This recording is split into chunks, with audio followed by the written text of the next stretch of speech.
지금부터는 허주연 변호사와 함께 이야기 나눠보겠습니다. 금목걸이가 사라졌습니다. 그것도 변사 사건 현장에서 사망자의 목에 걸려 있었던 금목걸이입니다. 무려 20돈짜리라는데요. 허 변호사님, 도대체 이 엽기적인 일 어떻게 된 겁니까? 변사자가 발견된 사망 사건 현장에서 경찰들이 출동해 있는 가운데 불과 20분 만에 변사자의 목에 걸려 있던 금목걸이가 감쪽같이 사라진 충격적인 사건입니다. 네. 오후 2시쯤, 20일 오후 2시쯤에 남동관 빌라 지하 1층에 사람이 쓰러져 있다 신고가 119에 접수가 됐고 이미 이 사람이 숨져 있는 것을 발견한 이 소방당국이 경찰에게 인계를 했습니다. 그래서 일단 현장에서 최초로 2명 경찰관이 출동을 했고요. 네. 변사 현장에서 경찰관 초기 출동해서 찍은 사진에는 이 변사자 목에 20돈짜리 시가 1,200만 원 상당의 목걸이가 걸려 있었는데 이후에 과학수사대 직원 2명 그리고 검시관 1명 이렇게 해서 경찰들이 추가로 출동을 한 거예요. 그런데 요 간격이 20분 정도 벌어졌는데 검시관이 출동했을 때 찍은 사진에는 시신의 목에 있던 금목걸이가 감쪽같이 사라져 있다는 겁니다. 네. 이게 처음 출동한 경찰이 금목걸이가 있으니까 이거 금품 노린 범죄는 아닌 것 같다.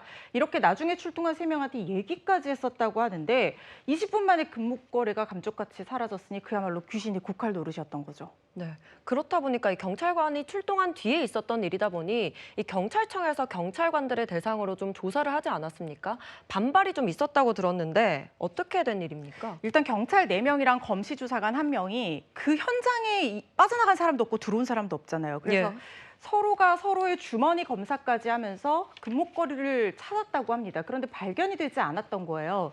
그런데 경찰관들이 어쨌든 출동을 해서 이 변사자 사건을 처리를 하면서 억울하게 좀 범인으로 몰리게 될 수 있는 그런 상황이었지 않습니까? 그래서 경찰관들이 어떻게 반발을 했냐면 우리가 만약에 가져갔다고 하면 우리가 처음에 금목걸이 있었다는 얘기를 왜 했겠느냐. 네네. 이거는 우리가 범인이 아닌데 너무 억울하다.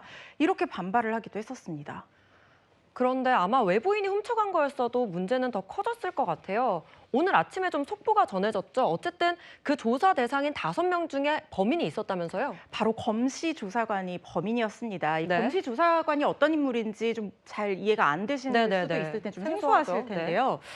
현장에 뭐 간호사나 임상병리사 등이 의학적인 지식을 가진 이 자격증을 가진 사람이 검시조사관 일반직 공무원으로 일하면서 이 사건 현장, 특히 변사자 사건 현장에 출동을 해서 최초의 어떤 시신의 형태나 외표 검사를 통해서 이 사망 사인과 범죄 가능성, 연루 가능성 여부를 확인하는 그런 역할을 하는 인물들이거든요. 그러다 네. 보니까 직무적으로 어떤 공정성이나 윤리성 이런 것들이 굉장히 강하게 요구되는 직업입니다. 왜냐하면 이 수사관과 법원 사이에서 어떻게 보면 과학적인 근거를 객관적으로 제공을 해줄 수 있는 그런 역할을 하는 인물들이거든요. 예. 그런데 이 검시조사관이 목걸이를 훔쳐갔다고 자수를 해온 겁니다. 신경에 변화가 생긴 30대 검시조사관 A씨가 자수 의사를 밝혔고요. 자진 출석시켜 검거가 된 상황이고 자택에 금목걸이 숨겨놨다 이 진술을 토대로 조사를 해봤더니 금목걸이가 있었고요. 네. 압수 조치된 상태입니다. 예, 사망한 사람을 두고 금을 훔칠 생각을 했다니 좀 충격적인데요.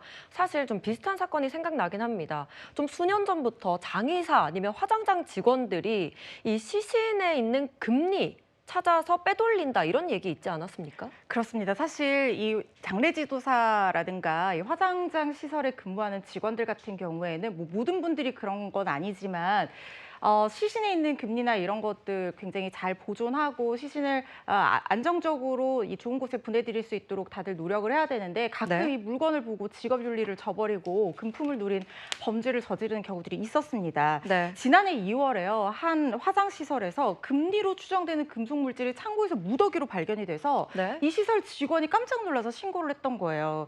여기가 여수에 있는 시립공원묘지라고 하는데 이제까지 가끔 이렇게 장례 시설에서 또는 화장장에서 금리를 훔쳐서 팔아서 이른바 이 다른 수입을 만들어내는 그런 이 사건들이 가끔 있다 보니까 혹시 이런 범죄에 사용된 것은 아니냐 이렇게 해서 지금 경찰이 조사 중인 상황이고요. 왜 이렇게 경찰이 의심했냐면 2020년 부산에서도 30대 장례지도사 A씨가 영안실에 몰래 들어가서 치아에서 금리를 빼서 팔다가 적발된 그런 사건이 있었습니다. 네. 가게가 어려워서 조금이라도 보탬이 되기 위해서 이런 짓을 저질렀다 이렇게 얘기를 했다고 하고요. 또 2011년에도 서울시립승하원에서도 비슷한 사건이 있었거든요. 무려 5년간 시신 금리 금리를 빼돌려서 2천만 원의 부수입을 올리는 그런 사건이 있었는데 사실 이건 부수입이라고 말씀드리기도 민망합니다. 특히 이렇게 범죄 현장에서 돌아가신 분들은 유족들이 너무나 황망하고 가슴이 아플 텐데 예. 거기에 처리하시는 분들이 금품을 가져간다는 것은 있어서는 안 되는 일입니다. 네, 이 장의사나 또 화장장 직원분들 중에서도 또 극히 일부에 대한 얘기고요. 또 직업 윤리를 철저히 지키시는 분들도 계시니까요. 또 앞으로 이런 일 없도록 해야 되겠습니다.